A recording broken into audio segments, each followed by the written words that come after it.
Okay, so the Philadelphia 76ers owner just paid an absurd amount of money to purchase the Washington Commanders. Isn't that some sort of conflict of interest? And which Super Bowl winner compared Jalen Hurts to Tom Brady? Plus, another young phenom linebacker is linked to Philly. What else is new? But first, let's run it.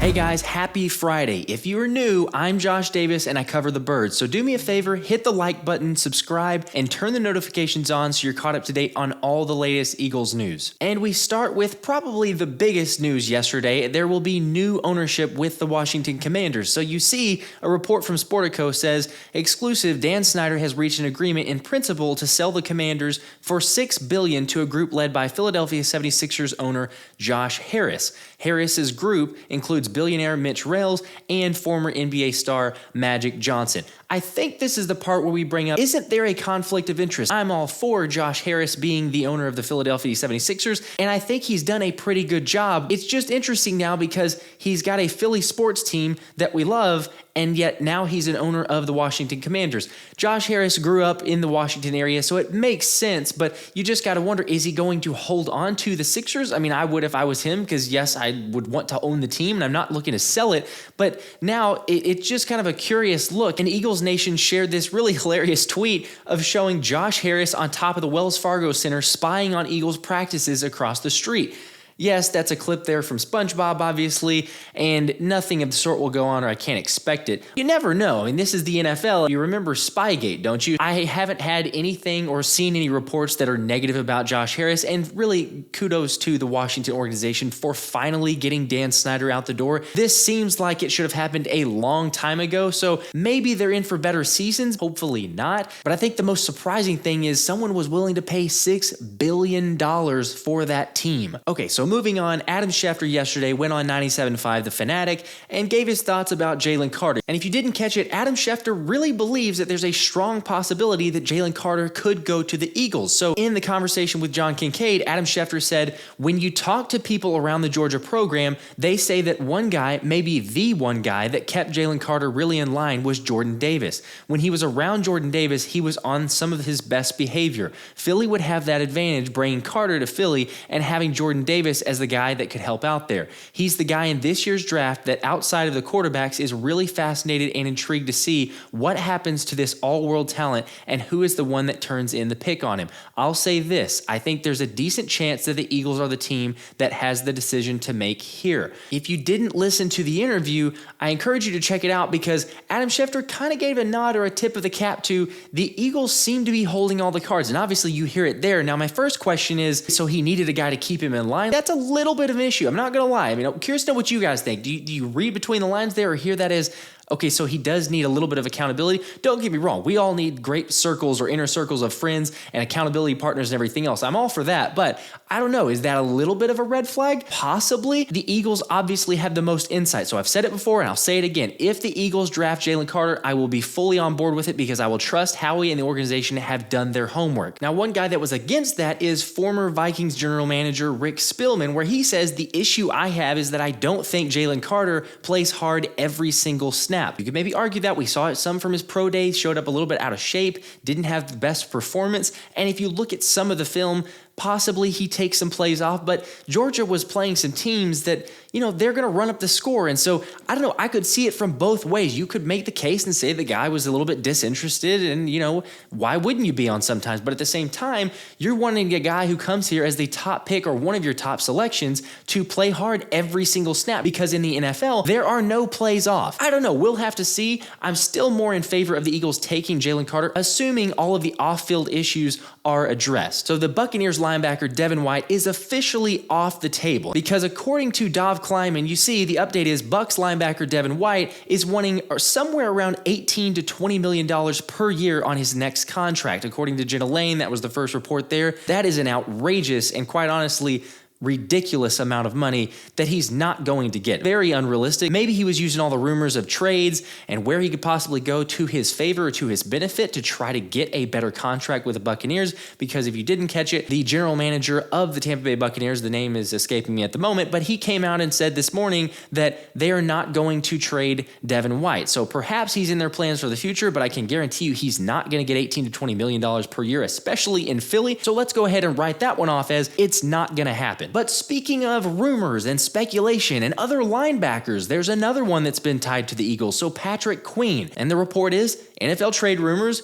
Could the Eagles pry away top linebacker from the Ravens? So at least take a look at it, be considering all avenues, all aspects of this deal here. And in the article from Liberty Line of Victor Williams, he says, according to Jason LaCanfora of the Washington Post, Baltimore linebacker Patrick Queen is prime trade fodder ahead of the NFL draft. Lamar Jackson certainly could be dealt if another team were to actually acknowledge his existence. And I've been hearing for weeks that linebacker Patrick Queen, a first-round pick just 3 years ago, is prime trade fodder as well, with the Ravens recently giving linebacker Roquan Smith a record contract.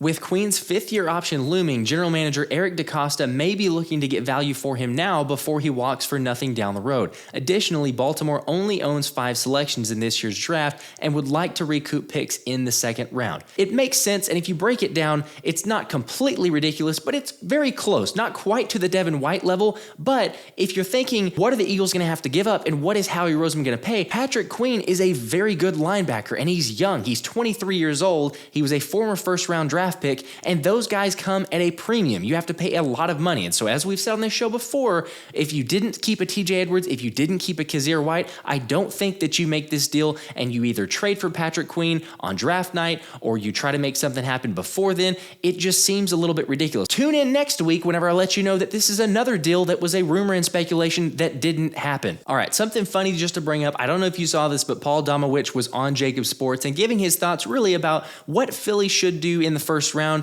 and how realistic it would be of Bijan Robinson. And careful the bets that you make. I think I saw where Elliott Shore Parks wants them to take Bijan Robinson. So, right. I mean, I'll run down Broad Street naked if they take Bijan Robinson. Thank you. What is he thinking about? Why are you saying that? All I'll say is be careful, Paul. Look, he makes a good argument, and if you heard him on Jacob Sports, he says, yes, Philly loves Kenny G. They love the running back room. They have Rashad Penny. There's other avenues in the draft. I get that, but Bijan Robinson, I don't think that it's impossible, so careful because a lot of people will hold you to that bet. As soon as Bijan Robinson gets drafted, this tweet will be blown up. If you didn't happen to watch yesterday on Get Up on ESPN, Teddy Bruschi gave his thoughts about Dak Prescott and really voiced some of the things that I think a lot of us have thought for quite some time. That's the cool thing now, especially Burrow, who has that mentality. And Dak Prescott doesn't belong on that list. He belongs on a list that says to look competent in the playoffs. Teddy, whoa. Teddy is choosing violence. Wait a minute. It wasn't. We weren't going back on the list. We were just talking about Rodgers, but fair enough. I got a problem with the list, man. They were referencing a list of other quarterbacks kind of on the hot seat, ones that should win Super Bowls or are ready to win Super Bowls if you didn't see or get the context there.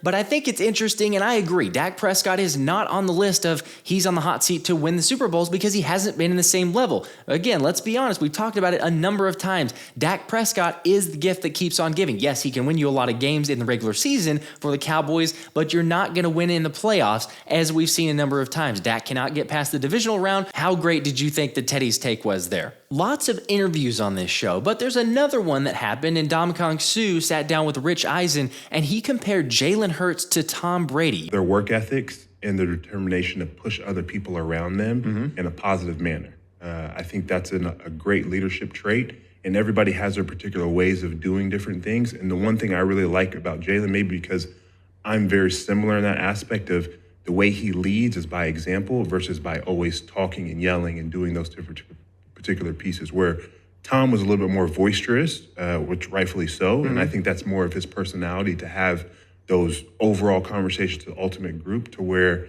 Jalen likes to pull guys to the side, have those conversations, but also at the same time can address the entire group and has comfortability to do it in a very sharp way. But I got a lot of respect for that kid. Why? Jalen Hurts is one of those guys that just being around him for 10 to 15 weeks. Yeah, it's just brief time.